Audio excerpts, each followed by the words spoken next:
Puji Tuhan, salam sejahtera Bapak Ibu Saudara keluarga besar GPDI Sadaya Magelang.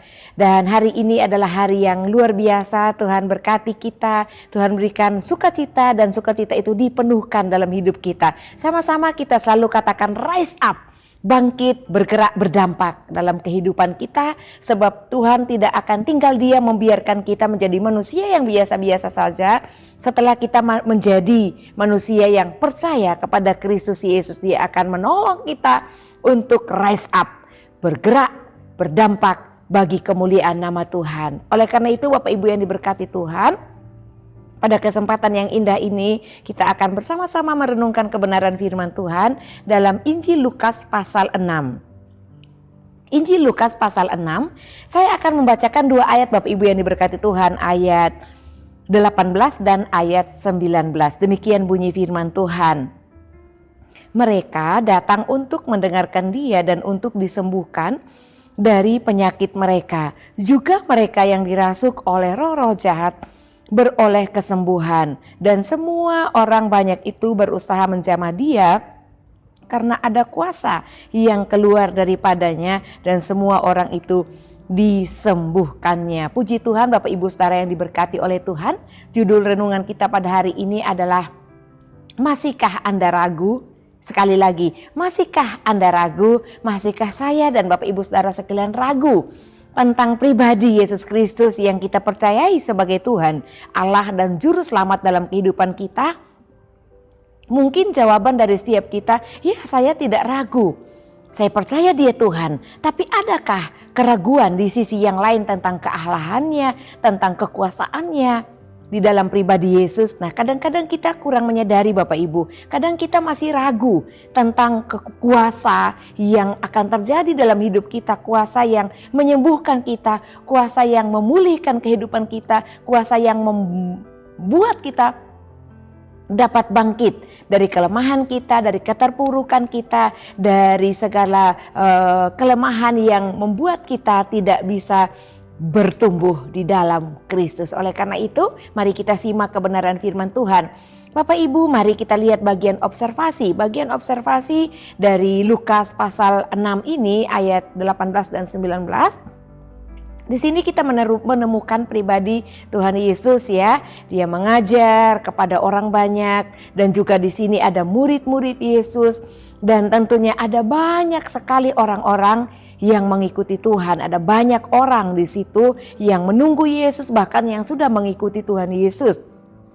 Bapak Ibu Saudara yang diberkati Tuhan, Injil Lukas ini ya tentunya ditulis oleh Lukas ya. Nah, dan tujuan penulisan Injil Lukas adalah Lukas ingin agar orang-orang mengetahui bahwa Yesus adalah Allah, Tuhan Raja di atas segala raja, sebagai Allah dan Juru Selamat bagi orang Israel dan juga bagi semua umat manusia di muka bumi ini. Itu tujuannya. Sehingga banyak sekali Lukas mempresentasikan tentang kuasa yang Yesus lakukan, tentang pribadinya, dan tentang banyak hal yang terjadi melalui pelayanan Tuhan Yesus. Nah, baik Bapak Ibu yang diberkati oleh Tuhan, kita akan melihat bagian interpretasi dalam kebenaran firman Tuhan ini. Dalam bagian interpretasi kita melihat yang pertama, ya, ada orang-orang yang datang, dan tujuan mereka datang kepada Yesus adalah untuk mendengarkan pengajarannya, untuk mendengarkan firman Tuhan. Luar biasa Bapak Ibu Saudara ya. Tidak hanya sedikit orang-orang pada waktu itu yang cinta akan pengajaran firman Tuhan, berbondong-bondong. Mereka ingin sekali mendengarkan pengajaran firman Tuhan yang disampaikan oleh Maha Guru, yaitu Yesus Kristus. Ada kehausan yang terjadi di antara orang Israel, bahkan di luar orang Israel. Nah, dan juga dikatakan selain mereka rindu untuk mendengarkan pengajaran firman Tuhan, mereka juga punya tujuan yang lain. Mereka punya kerinduan yang lain. Orang banyak yang mengikuti Yesus, mereka ingin disembuhkan dari penyakit yang mereka alami. Mereka ingin sekali lepas dari penderitaan jasmani yang mereka alami, itu sakit, penyakit yang mereka derita di ayat 18. Dan dikatakan selain mereka menginginkan ada kelepasan, kesembuhan secara jasmani, ada juga orang-orang yang ingin terbebas dari belenggu roh jahat. Ya, orang-orang yang dirasuk oleh roh-roh jahat dikatakan bahwa mereka juga beroleh kesembuhan. Luar biasa Bapak Ibu Saudara ya. Orang yang dirasuk oleh roh jahat, oleh setan, mereka semua juga disembuhkan, memperoleh kesembuhan oleh kuasa Yesus. Nah, mereka terlepas dari belenggu setan dan setan dikalahkan. Bapak Ibu, sekali lagi kita merenungkan bagian firman Tuhan di mana Yesus mengusir, melepaskan setan-setan yang tadinya membelenggu manusia, membuat mereka mungkin gila dan lain sebagainya. Tetapi semua itu disembuhkan. Manusia-manusia yang dirasuk oleh roh jahat disembuhkan oleh pribadi Tuhan Yesus sendiri. Jangan sampai terbalik dalam kehidupan kita. Jangan sampai kita yang takut kepada iblis. Biarlah setan atau iblis dalam nama lain, dalam sebutan lain, itu takut kepada Bapak Ibu Saudara, kepada kita semua.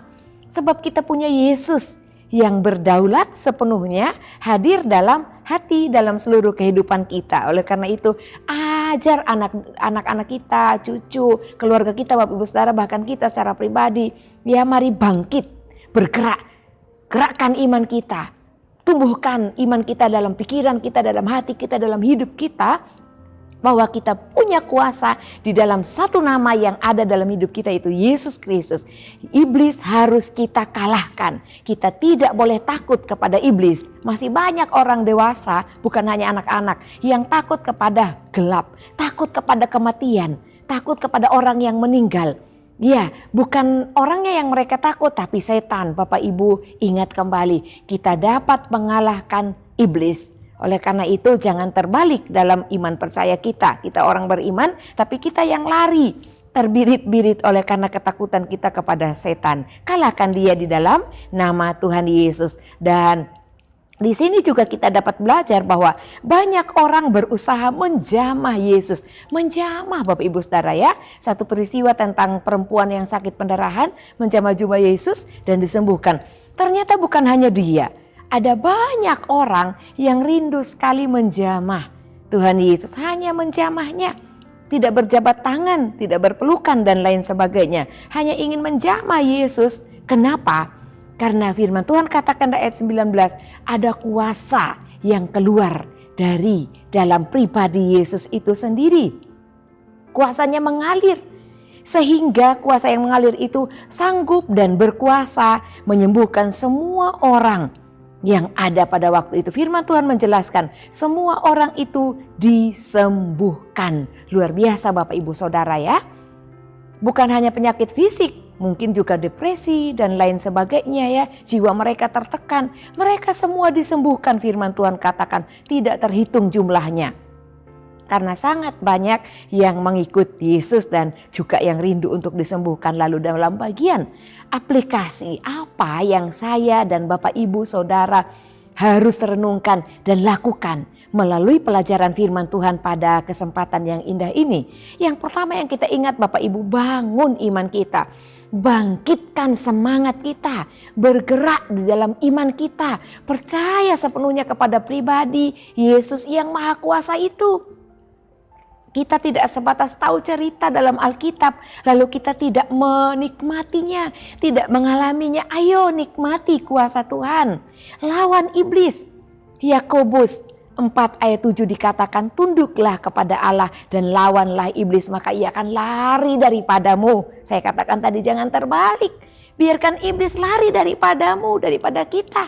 Jangan kita yang lari karena kita takut kepada setan. Oleh karena itu bangkit, bangun iman kita di dalam Yesus Kristus dan pergunakan kekuatan di dalam Yesus itu Bapak Ibu yang diberkati Tuhan. Berikut dalam bagian aplikasi, apa penyakit kita? Apa penyakit yang Bapak Ibu Saudara alami? Mungkin bukan penyakit fisik yang kita alami. Penyakit itu bisa banyak Bapak Ibu Saudara. Yang pertama yang selalu kita lihat, ya penyakit fisik. Tapi ada juga penyakit jiwa tidak kelihatan. Ya, kecuali tingkatannya sudah sangat maksimal, tidak terbendung lagi, orang mengalami gangguan jiwa. Sehingga terlihat dia depresi dan harus dibawa ke rumah sakit jiwa. Tapi kita mungkin yang masih kelihatan normal bisa juga kita mengalami sakit yang demikian.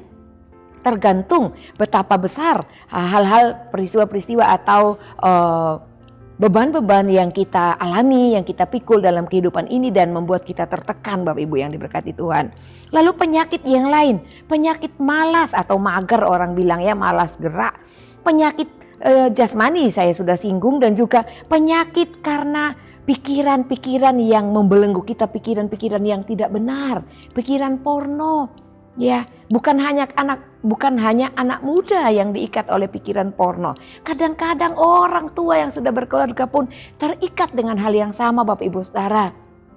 Bagaimana mungkin kita masih mengingat kekasih yang zaman dulu atau mantan lain sebagainya, lalu membangun komunikasi lagi tanpa sepengetahuan orang lain dalam keluarga kita masing-masing. Nah, ini belenggu ya, penyakit pikiran, penyakit hati, penyakit rohani yang kita alami, dan juga penyakit-penyakit karena dosa yang ditimbulkan oleh kita sendiri. Karena kita mengizinkan penyakit itu datang membelenggu kita kembali. Oleh karena itu Bapak Ibu yang berkati Tuhan, kalau saya, Bapak Ibu Saudara, kita semua adalah orang yang percaya. Tetapi mengapa kita seringkali masih ragu atas kuasa Tuhan Yesus? Kita bisa terbebas, terlepas dari belenggu apapun Bapak Ibu Saudara. Pikiran-pikiran yang tidak benar, perasaan-perasaan yang mudah sensitif, kita bisa terlepas kalau kita andalkan pribadi Yesus yang bisa melepaskan dari segala belenggu yang membuat kita terpuruk dalam pengiringan kita kepada Tuhan. Kenapa kita masih ragu? Orang-orang yang ragu kadang-kadang dapat terlihat dalam apa yang mereka lakukan. Karena sangat berat pikulan masalah, persoalan yang dialami, justru malah jauh dari Tuhan, malas mencari Tuhan. Nah, ini Bapak Ibu Saudara, karena keraguan akan kuasa Tuhan Yesus dapat menolongnya, dan tidak seperti ekspektasinya, tidak seperti pikirannya yang mengukur Tuhan harus hari ini menolong, harus dengan cara seperti ini. Misalnya meminta sesuatu tentang ekonomi harus sebesar ini, dan Tuhan melakukan cara yang lain untuk kedewasaan iman kita. Kadang-kadang kita menjadi menolak dan ragu terhadap pribadi Yesus. Oleh karena itu Bapak Ibu, keluar dari keraguan kita terhadap kuasa Yesus yang sanggup menolong setiap pribadi kita. Dan kadang-kadang orang yang demikian juga menjadi mengkambing hitamkan Tuhan ya, menyalahkan Tuhan. Kadang-kadang pergi ke dukun dan juga menaruh harapan kepada manusia. Tuhan katakan terkutuklah orang yang menaruh harapannya kepada manusia, atau dengan kata lain mengandalkan manusia.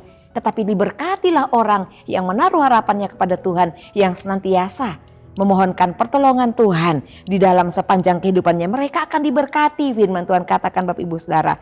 Oleh karena itu sakit yang kita alami, oleh karena apapun itu, yakinlah kepada Tuhan bahwa tidak ada segala penyakit atau belenggu apapun yang tidak terlepas oleh karena kuasa Tuhan.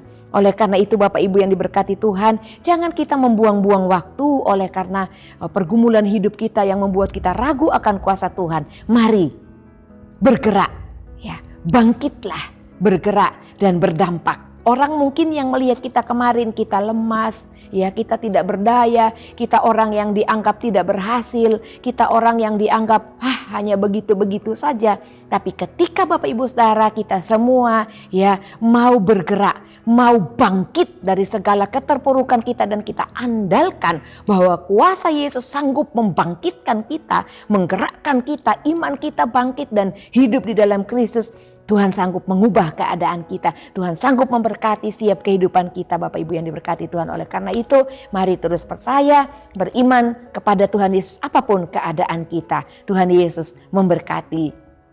Bapak Ibu Saudara yang terus setia mengikuti Renungan 79, kiranya dapat menjadi berkat bagi kita bersama-sama.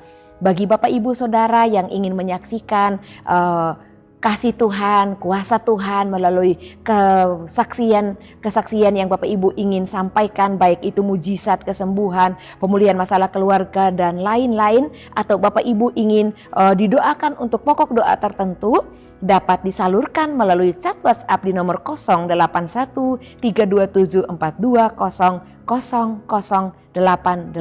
Puji Tuhan, mari kita bersyukur kepada Tuhan melalui doa kita.